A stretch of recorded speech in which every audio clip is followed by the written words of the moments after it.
I think nowadays music is probably one of the easiest means to lose your moral sense.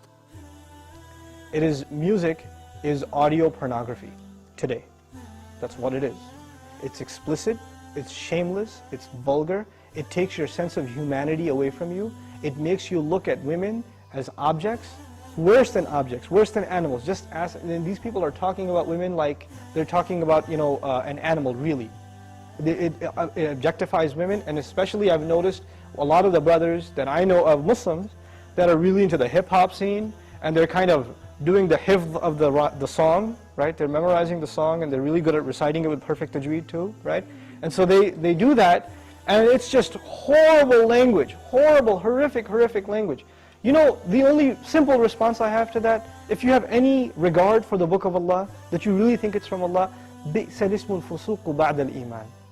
Even the name, the mention, the word for something bad is terrible once you have faith. Even the mention of something terrible is horrible for you, it's harmful for you after you have faith. You have to have a clean tongue. You have to say what قُلْ لِعِبَادِي يَقُولْ الَّتِي هِيَ أَحْسَنُ. Tell my slaves to say that which is the best.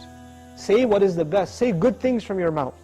So this is the first thing. When you say horrible things, and you say things that are in direct contradiction to the moral gauge Allah gifted us with, then obviously you're deviating from your natural fitrah, your predisposition to turn to Allah.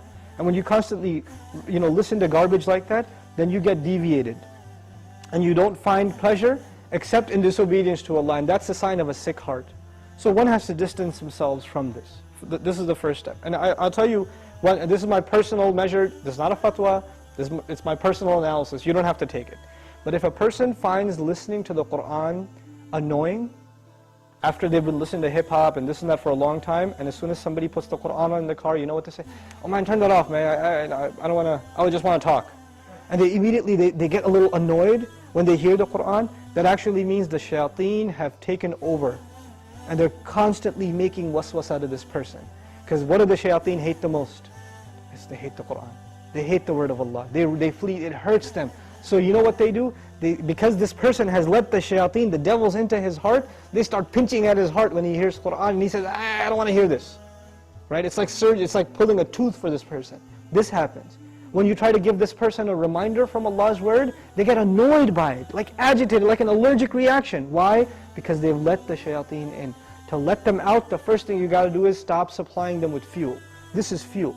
This useless wasting of time, this is fuel for shaitan. They love that you waste your time. They love it. Because the one asset, the one piece of wealth Allah gave every human being is time. And what is music and TV and YouTube and Facebook and MySpace and like Twitter and whatever else?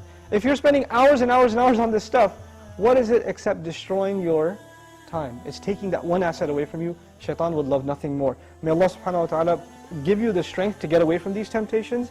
My advice that I keep going over, I can't get enough of giving this advice, find better friends. Find company that is not into these things and try to spend more time with them, and inshallah you'll wean yourself off of these habits. Bi-idhnillah.